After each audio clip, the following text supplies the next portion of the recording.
or those with an easier angle of view, were available. She was there that morning, silent and studious as ever, when the news of Rosa's death came tumbling up the stairs.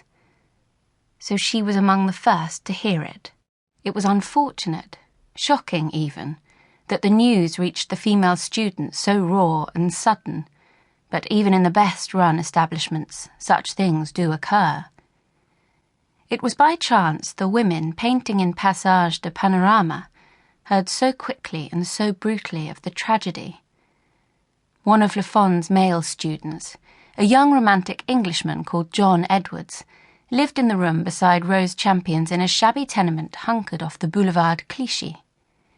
It was an unpleasant building without gas or electricity, and with only one tap which all the inhabitants had to share. He knew his neighbour was a student in one of the all-female ateliers, but she was not pretty enough to attract his attention, not while the streets were full of French girls who made it their business to charm the male gaze. What's more, he assumed that as a woman she would have little of interest to say about art. When he took up his residence, though, he noticed that Rose kept herself and her threadbare wardrobe clean and approved of that, then thought no more about her. In the month they had been neighbours, they had had one short conversation on the stairs about teaching at Academie Lafond. It ended when he asked to see her work, and Rose told him he wouldn't understand it. He had only wished to be polite and was offended by her refusal. They did not speak again. The walls that divided their room were thin, and he happened to be awake and waiting that morning for the matte grey light of the Paris dawn to filter into the sky. It was the hour and the season when the city looked unsure of itself. In the full darkness, the clubs and cabarets shone like the jewels. The city then was a woman in evening dress, certain of her beauty and endlessly fascinating. The air smelled of roasting chestnuts, and music spilled out of every cafe, humble or luxurious, into the streets. In the full light of day, Paris was chic and confident. The polished shops were filled with colour and temptation. On every corner was a scene worth painting. It was modern without being vulgar, tasteful without being rigid or dull, a parade of elegant originality. Only in this hour, just before dawn on a winter's morning, did the city seem a little haggard, a little stale. The shutters were up and the cafes all closed or closing.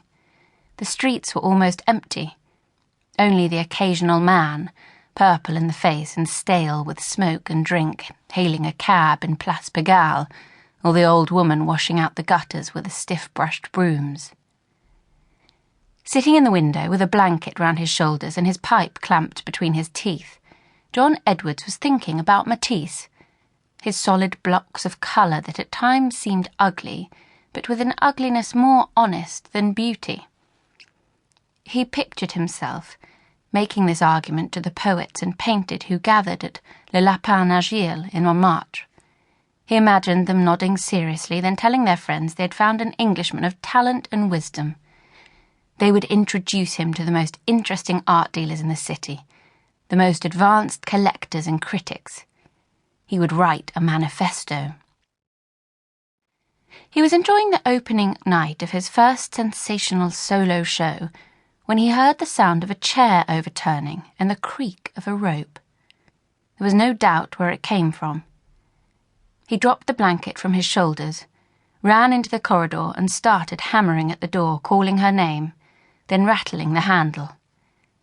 It was locked. By the time he put his shoulder to the door, the other residents of the house had emerged from their rooms and were watching, peering over the banister rails, their eyes dull with a new day. Finally, the lock splintered and he tumbled into the room. She had hung a rope from one of the central beams. Her body still swung a little from side to side like a pendulum, just before it stops completely. John had to scream in the face of the waiter who lived in the other room on this floor before he would help him get her down. It was too late. She was most likely dead, even before he had begun shouting her name. They laid her on the bed, and one of the women went to phone the police.